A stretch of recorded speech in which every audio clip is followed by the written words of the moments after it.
Come here. Give me a hug. You don't have to look so lost. You act like you're not trained. You know you are.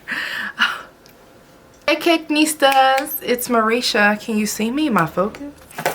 Biscotti, please. What are you doing? That's not a toy, okay? So I have an adorable cake for you all. This cake was supposed to be a Mickey Mouse Playhouse cake, but they actually wanted a stronger Minnie Mouse present. So I said, how about I just make the whole top tier Minnie Mouse? It's a 2-tier cake, a 6-inch and 8-inch cake. It was absolutely stunning. Okay, stunning, my dear. So if you have not done so yet, go ahead and subscribe to the channel, press on the notification bell, and let's get started. My lips are so dry.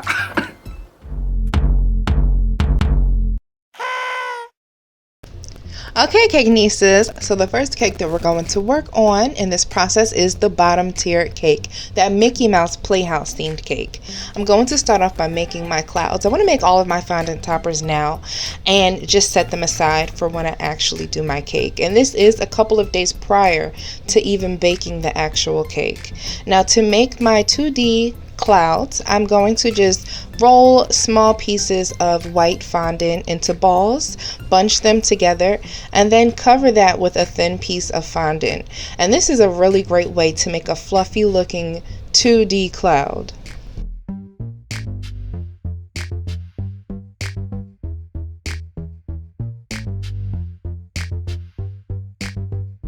I made 6 different clouds, and I made sure to make them each look different. You know, when you look up in the sky, okay, you're not staring at the same cloud. We have some cumulus, some stratus. I remember the day that I learned about clouds in middle school. I went home to my mom, and I could not stop telling her about all the different types of clouds. I only remember 2, probably the same 2 that I just mentioned. We're gonna set those aside and work on our Minnie Mouse bow. This bow is going to take the longest amount of time to dry. So what I do, just a little hack, a lot of people use Tylose powder. I've never purchased that before. I use cornstarch. It pretty much does the same thing. You do have to be careful because it can dry your fondant out, but there's a fine line. There's like a moment right there where you can have a great consistency. I'm starting off with a long strip of fondant. It's about 12 inches in length, and I want to make sure that it's going to be big enough for my 6-inch top tier cake.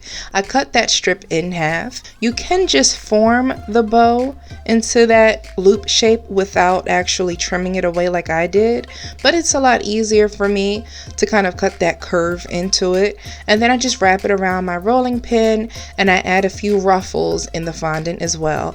I then pinch that center piece together, and I do that with both halves, and then I just combine the halves. You can see my other half already has the polka dots. I just roll out white fondant and use a piping tip to cut out circles, and I stick that onto the bow with some water.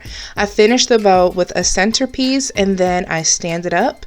I put 2 straws in the center just to keep that form, and I let it harden for 24 hours.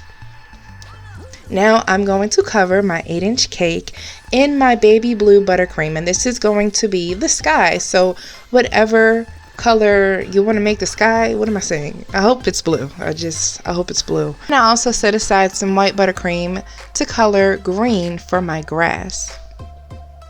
If you notice, the shape of this cake is very odd because I got really excited, and I don't know why. But once I stacked all of my cake layers with my chocolate frosting, I was literally pushing down the cake. Like I was really trying to seal the cake layers to that chocolate filling. And I don't know if it was a Hulk in me or if it was because I was watching wrestling the night before or what was going on. But I was just so like, get on there, get the flavor, get on there. But I made it up with frosting. So the front of this cake is going to have a little archway with a name on it. I'm taking yellow fondant, and this is actually a mustard yellow. That is the one thing that I really regret with this cake. I wish I had just made a bright yellow, but I actually took some leftover colored fondant and added yellow to it. I was hoping that it would look kind of golden. So I'm making the archway, which is more like a doorway for Mickey Mouse's Playhouse, you know, and it's going to have a name on it. The name is already cut out. The letters were hardening for a couple of days, so I can just apply this to that archway with a little bit of water. Now I can decorate my 8-inch cake. And honestly, you guys, I'm always so surprised how fondant pieces don't just slide down a buttercream covered cake. I had to test that with a cloud. Even though I've done it so many times before, I'm always just like, is this really gonna work? So I had to take that cloud off because that's exactly where I wanted to place that doorway. And you could really see the color now, like how mustardy brown that is. I'm just like, but it's there. We're gonna work with it. I made a number 2 out of fondant. It's just a long piece of purple fondant that I swirled to form a 2. I'm going to trim that archway, and I have my green buttercream in a piping bag with a grass piping tip. I'm going to pipe grass all around the cake as the bottom border. I don't even like calling this a grass tip because there's so much that you could do with this piping tip. It's just what I say when I don't know the number of the piping tip at the moment. So yeah. And now I'm going to apply my clouds. Now my cake is pretty solid right now. I can use a little bit of water to help it stick to the cake. I wanted this cake to have some silhouette Mickey Mouse faces. It's just like the shadow of Mickey Mouse's face or head or whatever. So I did that by rolling out some black fondant, cutting out 1 larger round of fondant, and then 2 smaller rounds of fondant. I put the 3 together and I got Mickey Mouse's silhouette. His head. Silhouette of his head. I used a small flower silicone mold to make some flowers. And now all we need are Mickey Mouse and his friends. I went on to Amazon, found a little toy set, and I just kind of stuck them to the side of the cake. They will stick beautifully in some buttercream. Make sure that you sanitize them first. Hi there, Minnie. We're on the side of the cake.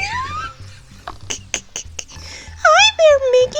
Wait, is it any good? Because I'll stop right now. I'll just stop regardless. Let's move on to the 6-inch top tier cake. This is going to be the showstopper, the mini face cake. I'm covering the whole thing in black buttercream. The thing about black buttercream is that it never looks like it's going to be dark enough. It usually does look like a deep gray or like a charcoal color. But just remember that as that frosting oxidizes, it gets deeper in color.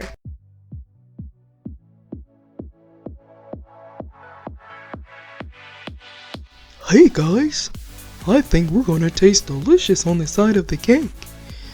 But Goofy, we're still toys. That was so bad. I was practicing for this video. I have some beige colored fondant, and that is just a little dot of brown gel dye to make this color. And I'm going to freehand Minnie's face. By all means, grab yourself a template. Just Google Minnie Mouse and thousands of pictures will pop up. I'm going to use a fondant tool to indent her smile. She has such a big, bright smile. Well, it's not too bright because there's no teeth showing, but it's so big, and that's nice. And then I'm also going to mark where her nose is going to go. And the cutest thing about this is that she's actually like holding her face. So I'm going to roll out white logs of fondant, 6 in total. And I'm going to adjust them around her face to make it look like she is resting her face in her hands. This is so cute.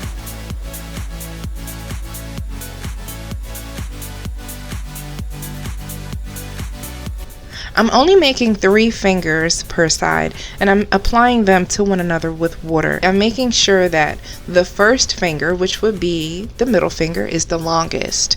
And then I'm getting a little bit shorter and a little bit shorter until I get the pinky finger, which would be the shortest.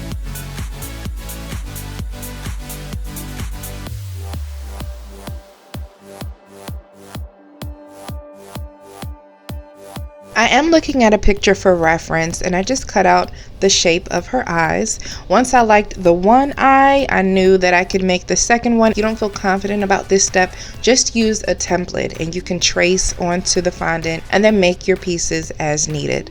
I made a nose, and then she's gonna get these fabulous eyelashes, 3 on each side. I'm going to make a little indentation for where I want her pupils to go. She's going to be looking up and to the right because she's just too cute to look straight ahead, okay?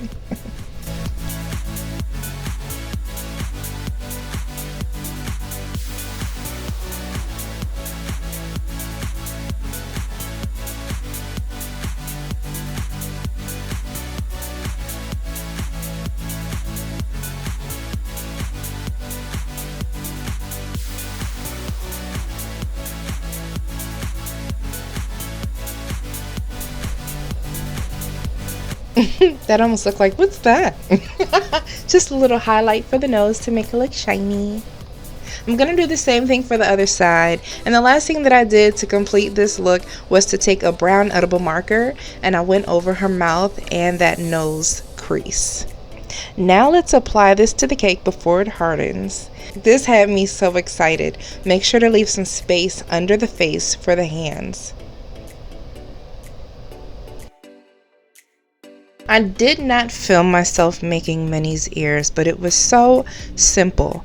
I used a large cup, rolled out some black fondant, and cut out 4 circles of black fondant. And then I stuck 2 of those rounds together with a lollipop stick in between. I let that harden for a total of 3 days. I just wanted to make sure that it was nice and thick and that it was going to stand beautifully on top of my cake. It's serving. We just won the Super Bowl. Let's go to Disneyland.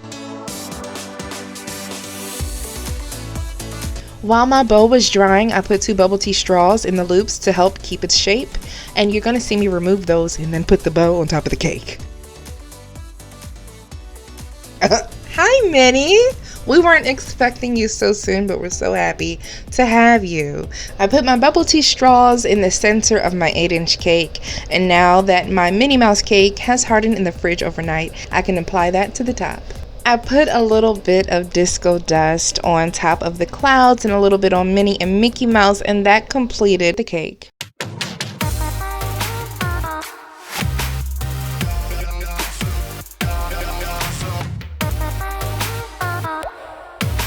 Couture and the Minnie Mouse Playhouse cake. Bye, guys.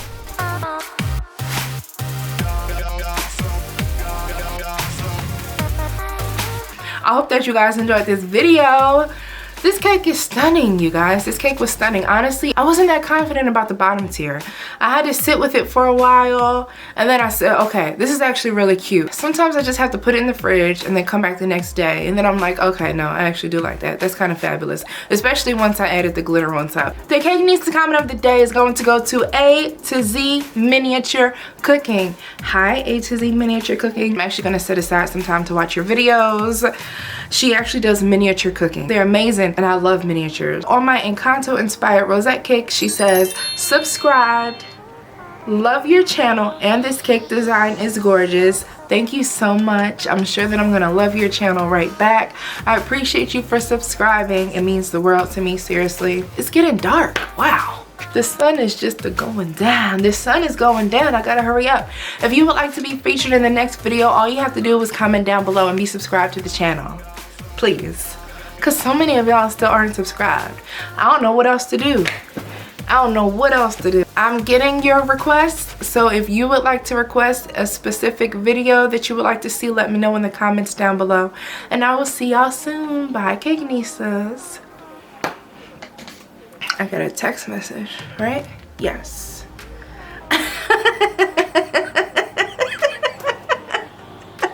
Come on, let's go for a walk. You wanna go for a walk? He perked up. Come on. Now I gotta put on real clothes. Hi there, Minnie. We're on the side of the cake.